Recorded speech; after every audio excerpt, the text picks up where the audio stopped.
Pozdrav svima i dobro mi došli u ovu novu epizodu. Moje ime je Danijela, a ovo je podcast o profesionalnom i osobnom razvoju.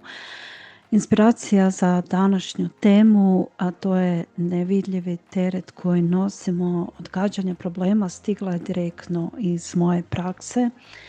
Radim sa ljudima koji nekako imaju sve na papiru, ali im nedostaje ono ključno, a to je vjera u vlastite sposobnosti.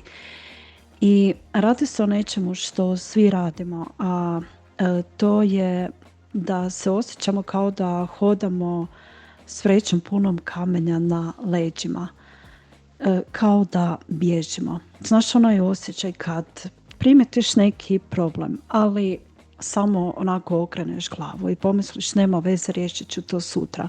Sljedeći put ću raditi na tome, ili ako ne razmišljam o tome možda nestane i tako dalje. Svi smo bili tamo.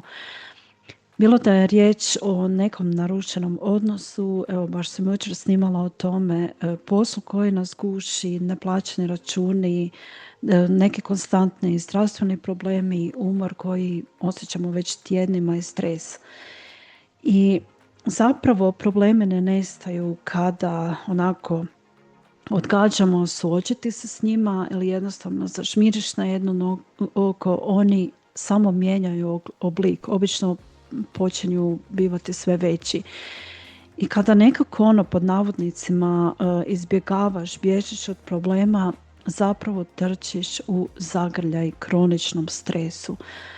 Naše tijelo pamti i bježi znači svaki taj neprocesuirani strah, svaka prešućena riječ, odgođena odluka, naše tijelo sve to itekako dobro osjeća.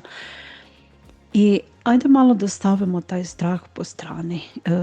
Želim da shvatiš da je suočavanje s problemom jedini pravi način da spasiš ono najvrijednije što imaš, a to je svoje zdravlje.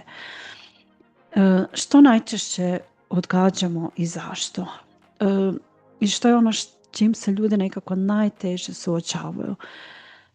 To su najčešće nekako, evo kako sam ja primijetila, neki teški razgovori, nešto što moraš riješiti, odgađaš nešto reći partneru, odgađaš postaviti granice u nekom toksičnom odnosu, bilo da se radi o članu tvoje obitelji ili na poslu, ili se samo onako osjećaš se preopterećeno.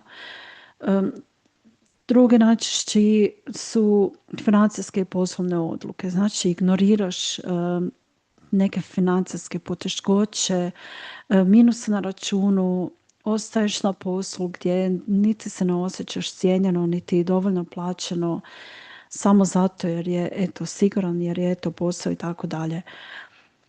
Odgađaš brigu o sebi i to je ono baš najopasnije. Mnogi zapravo to i rade. I odgađaš i odlaske liječniku, krvna slika ti nije najbolja i jednostavno ne činiš ništa konkretno da bi se to onda poboljšalo.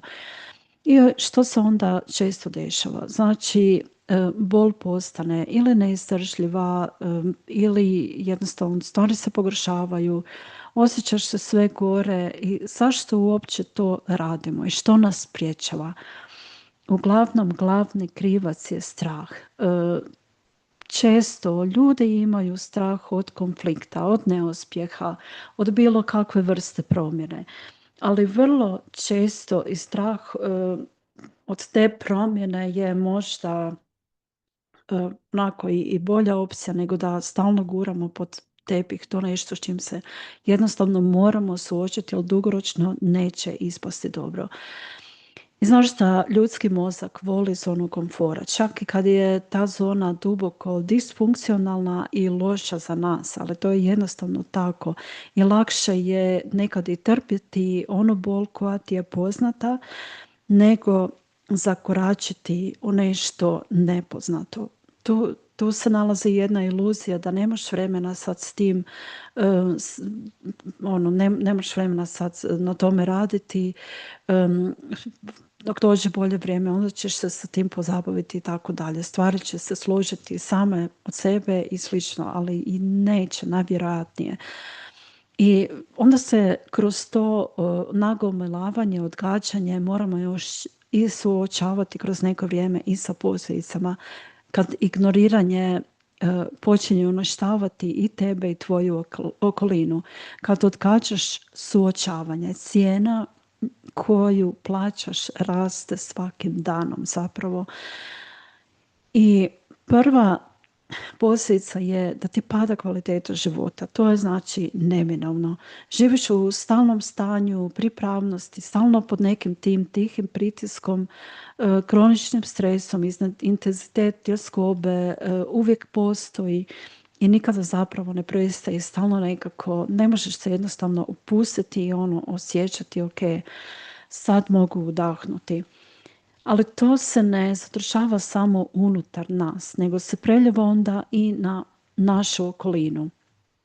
Što normalno nije niti čudo, jer kada pod stresom ignoriraš probleme na poslu, dolaziš doma, možda se stresiš na partneru, možda na djeci, djeluješ odsutno i fizički jesi tu, ali mentalno tvoj mozak je još uvijek zaokupljen i kilometrima se daleko.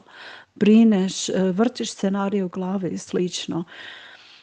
I tvoji bližnji onda i osjećaju tu napetost. Vide da nisi onako baš otvoren ili otvorena, šutnja ili nervoza, kao da počinju stvarati taj zid između tebe i ljudi koje voliš. I najgora nuspojava tog dugotrajnog trpljenja i odgađanja je onda i gubitak sebe. Kad stalno gutaš to svoje nezadovoljstvo, prilagođavaš se tim nekim situacijama koje onako te slama i polako gubiš svoj glas i zaboravljaš i tko si i kako živjeti onako normalno opuštano, što želiš, što zaslužuješ, jer nemaš jednostavno energije za to više. Znači to sve su oni energy leaks i postaješ kao neka ljuštra osobe koja si nekada bila ili bio, ali sada samo preživljavaš i ne možeš jednostavno živjeti.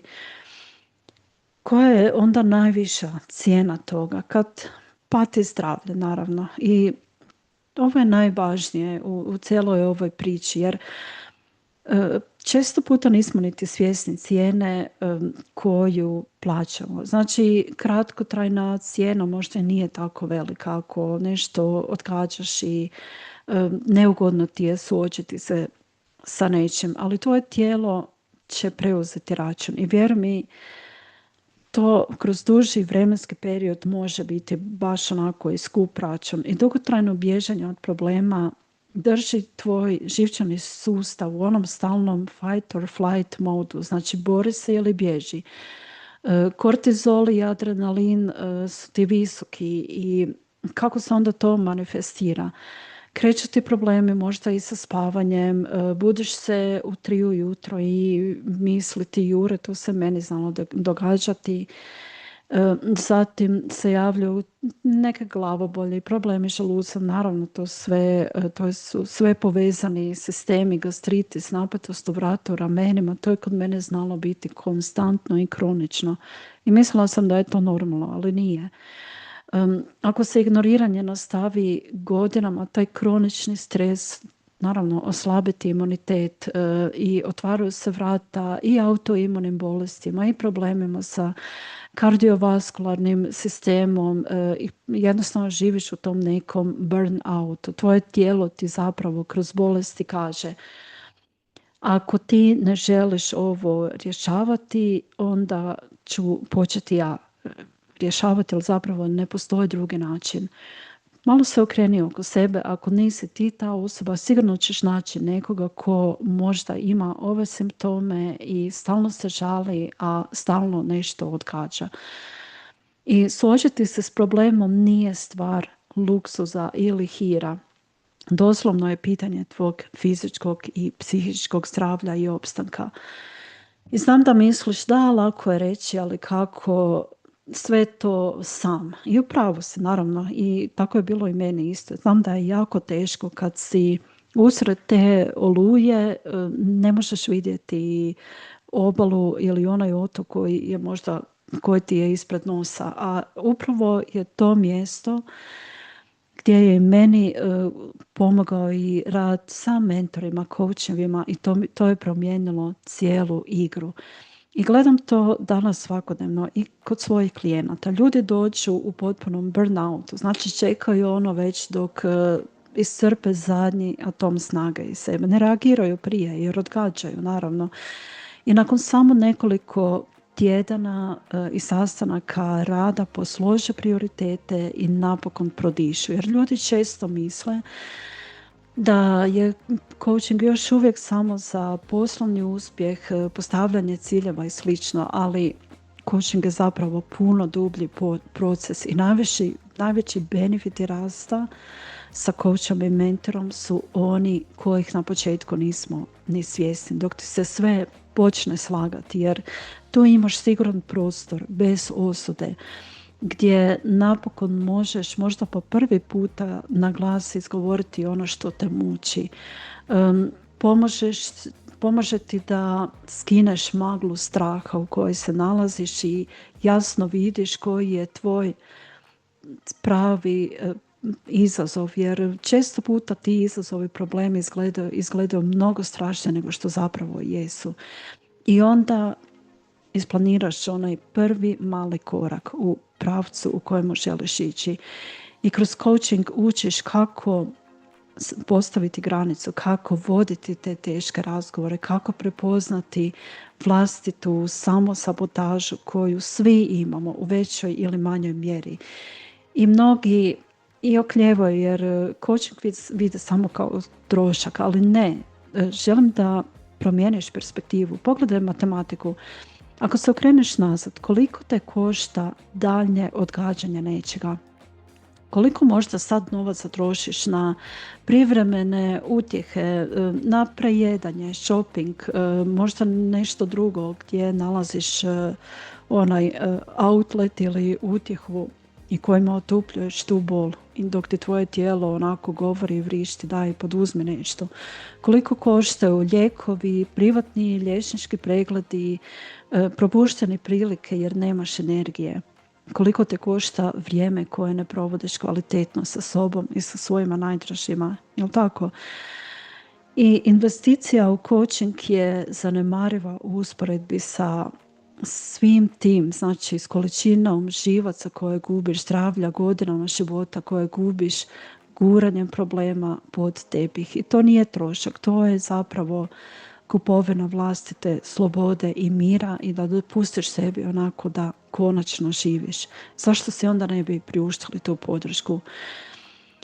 I znate, suočavanje s problemom zapravo boli samo jednom, a to je u trenutku kada to odlučiš i kada ga počneš rješavati. Jer bježanje od problema u stvari boli svaki dan, jel tako? Iznova i iznova opet proživljavaš i te strahove i tu bol.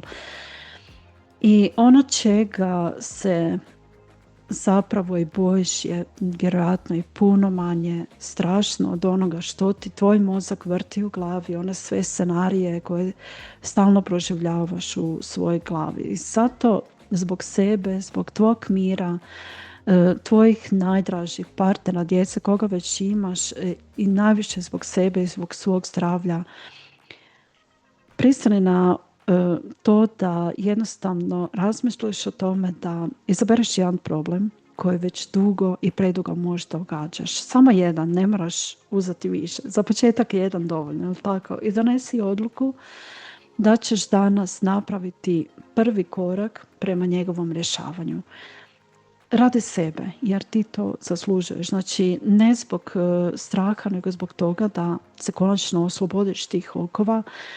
I pozivam te da se prijaviš na konzultacije, pošalji mi e-mail i saznaj evo na tim besplatnim konzultacijama jesmo li možda dobar tim za tvoj poslovni i osobni rast i za rješavanje tog tvojeg problema. I hvala ti što si tu i vidimo se, evo, ja vjerujem za nekoliko tjedana opet, ja idem na godišnji i u međuvremenu čekam da mi se javiš.